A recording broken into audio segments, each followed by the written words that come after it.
اس دنیا کی تاریخ کا بلکہ اس کائنات کی تاریخ کا سب سے عظیم سفر معراج،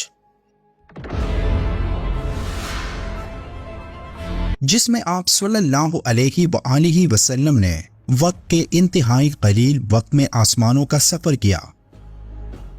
آج واقعی معراج پر سب سے زیادہ اعتراض ملحدین کو ہے، جو یہ کہتے ہیں کہ ایسا کچھ ممکن ہی نہیں، لیکن آج کی جدید سائنس ان کے اس اعتراض کی نفی کرتے ہوئے یہ ثابت کر چکے ہیں کہ ایسا ممکن ہوا تھا۔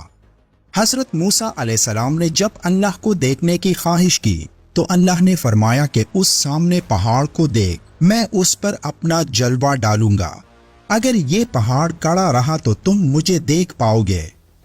پھر کچھ دیر بعد اللہ کا جلوہ اس پہاڑ پر ظاہر ہوا، لیکن پہاڑ اس جلوے کو برداشت نہ کرتے ہوئے ریزہ ریزہ ہو گیا اور حضرت موسیٰ علیہ السلام اس منظر کو دیکھ کر بے ہوش ہو گئے۔ اب غور کریں، جو لوگ یہ کہتے ہیں کہ اللہ کو دیکھنا ممکن نہیں، تو یہ بات بالکل درست ہے کہ اللہ کو دیکھنا ممکن نہیں، کیونکہ اللہ کو دیکھنے کے لیے کچھ خاص انسٹرومنٹس چاہیے، کچھ اسپیشل ویژولز چاہیے، تب جا کے اللہ کا دیدار ممکن ہوگا، ورنہ اللہ کے پیغمبر حضرت موسیٰ علیہ السلام نے اللہ کی ایک تجلی دیکھی اور وہ اس تجلی کو دیکھ کر برداشت نہیں کر سکے اور بے ہوش ہو گئے۔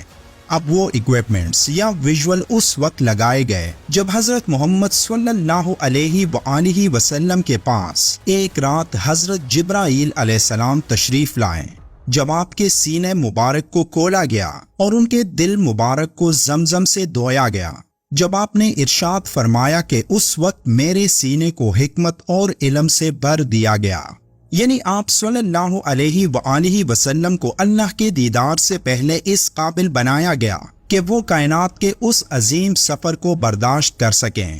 اب اگر کوئی ملحد یہ سوال کرے کہ اس کا ثبوت کیا ہے، تو اس کا سب سے بڑا ثبوت دور حاضر میں آئنسٹائن کی تھیوری آف ریلیٹیوٹی ہے۔ آئنسٹائن نے تھیوری آف ریلیٹیوٹی میں یہ بات ثابت کی کہ روشنی کی رفتار 1,86,000 میل فی سیکنڈ ہے۔ یہاں یہ بات قابل ذکر ہے کہ روشنی کی رفتار میل میں ہے، کلومیٹر میں نہیں، اور کبھی ایسا وقت آئے کہ اگر ایک انسان روشنی کی رفتار کا 90% پا لے اور اس سے سفر کرے تو اس پر وقت آدھا رہ جاتا ہے۔ آسان الفاظ میں، اگر ایک انسان روشنی کی رفتار سے 5 سال سفر کرے تو زمین پر اس وقت 10 سال کا عرصہ گزر چکا ہوگا، اور اس طرح اگر کوئی انسان روشنی کی رفتار کا 100% پا لے تو زمین کی نسبت اس کا ٹائم 0 ہو جائے گا۔ وہ جتنا مرضی سفر کر لے، زمین کے مطابق اس کا وقت رک جائے گا، چاہے وہ جتنا مرضی سفر کرتا رہے۔ یہ صرف تب ہی ممکن ہے جب وہ انسان مسلسل روشنی کی رفتار سے سفر کرتا رہے۔ مثال کے طور پر فرض کیجئے کہ ایک ایسا راکٹ بنا لیا گیا جو روشنی کی رفتار یعنی 3 لاکھ کلومیٹر فی سیکنڈ سے ذرا کم رفتار پر خلا میں سفر کر سکتا ہے۔ جب راکٹ کا عملہ مسلسل 1 سال تک اسی رفتار سے خلا میں سفر کرنے کے بعد واپسی کا سفر بھی اسی تیزی سے زمین پر لوٹتا ہے، تو انہیں علم ہوتا ہے کہ زمین پر ان کی غیر موجودگی کو ایک طویل عرصہ گزر چکا۔ جن بچوں کو وہ چھوڑ کر گئے تھے وہ اب بوڑھوں کی حیثیت سے ان کا استقبال کر رہے ہیں۔ وہ حیران ہو جاتے ہیں کہ انہوں نے تو سفر میں صرف 1 یا 2 سال گزارے ہیں، تو ان پر اتنی مدت کیسے گزر گئی؟ اسے اضافیت میں ٹوین پیراڈاکس کہا جاتا ہے، اور اس تقاضے کا جواب خصوصی نظر اضافیت، وقت میں تاخیر یعنی ٹائم ڈیلیشن کے ذریعے فراہم کرتا ہے۔ جب کسی چیز کی رفتار بے انتہا بڑھ جائے اور روشنی کی رفتار کے قریب پہنچنے لگے تو وقت ساکن لوگوں کے مقابلے میں سست پڑنا شروع ہو جاتا ہے۔ یعنی یہ ممکن ہے کہ جب ہماری مثال کی خلائی مسافروں کے لیے 1 سیکنڈ گزرا ہو تو زمینی باشندوں پر اسی دوران میں کئی گھنٹے گزر گئے ہوں۔ ایک پہلو یہ بھی ہے کہ وقت صرف حرکت کرنے والی چیزوں کے لیے آہستہ ہوتا ہے، لہٰذا اگر کوئی ساکن فرد اس راکٹ میں سوار اپنے کسی دوست کا منتظر ہے تو اس کے لیے انتظار کے لمحے طویل ہوتے چلے جاتے ہیں۔ یہ ایک حقیقت ہے کہ جب آن حضرت صلی اللہ علیہ وآلہ وسلم معراج کے سفر سے واپس آئے تو حجر مبارک کے دروازے پر لٹکی ہوئی کنڈی اسی طرح ہل رہی تھی جیسے آپ چھوڑ کر گئے تھے۔ گویا کہ اتنے طویل عرصے میں زمین پر ایک لمحہ بھی نہیں گزرا تھا۔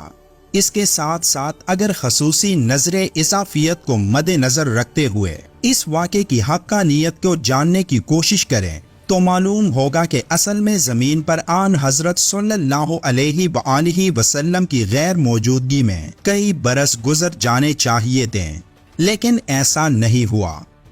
حضرت جبرائیل علیہ السلام نے آپ صلی اللہ علیہ وآلہ وسلم کو براق پر سوار کیا۔ براق برق سے نکلا ہے جس کے معنی بجلی کے ہیں اور اس کی رفتار 1,86,000 میل فی سیکنڈ ہے۔ اگر کوئی وقت کے گھوڑے پر سوار ہو جائے تو وقت اس کے لیے ٹھہر جاتا ہے، یعنی اگر آپ 1,86,000 میل فی سیکنڈ کی رفتار سے چلیں تو وقت بالکل رک جاتا ہے۔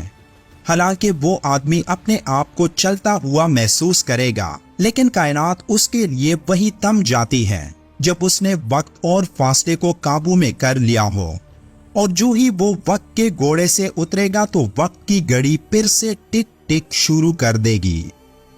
وہ آدمی چاہے پوری کائنات کی سیر کر کے آ جائے، بستر گرم ہوگا، کنڈی ہل رہی ہوگی اور پانی چل رہا ہوگا۔ بجلی کا ایک بلب 1,86,000 میل کے فاصلے پر رکھ دیں، سوئچ دبائیں تو 1 سیکنڈ میں وہ بلب جلنے لگے گا۔ اب معراج شریف میں چاہے 1000 سال لگے ہوں یا 1,00,000 برس، وقت کا کوئی سوال ہی پیدا نہیں ہوتا۔ تو اب سوال یہ ہے کہ آپ صلی اللہ علیہ وآلہ وسلم نے اس رات اللہ کو کیسے دیکھا؟ اس بارے میں صحابہ کرام کے دور سے اختلاف چلا آ رہا ہے۔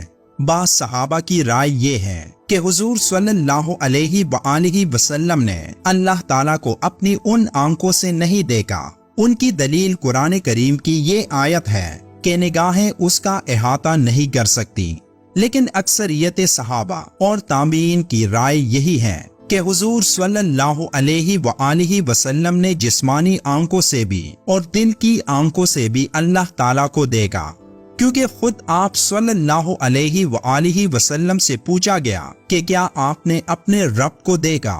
تو آپ نے فرمایا کہ ہاں۔ حضرت ابو ذر غفاری رضی اللہ تعالیٰ عنہ فرماتے ہیں کہ میں نے رسول اللہ صلی اللہ علیہ وآلہ وسلم سے پوچھا کہ کیا آپ نے اپنے رب کو دیکھا تھا؟ تو آپ نے فرمایا کہ میں نے اپنی آنکھوں سے نور کے حجاب کو دیکھا تھا۔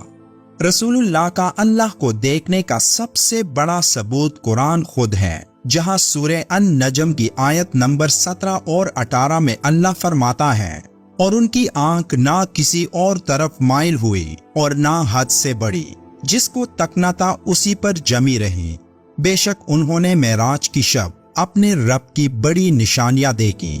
یہ اللہ کے الفاظ ہیں، اور اللہ کے الفاظ کو کوئی ملحد، کوئی انسان اور کوئی جن غلط ثابت نہیں کر سکتا۔ ویڈیو کے آخر میں ایک بار درود شریف پڑھنا مت بھولیے گا۔ ملتے ہیں ایک اور معلوماتی ویڈیو میں، تب تک کے لیے اللہ حافظ۔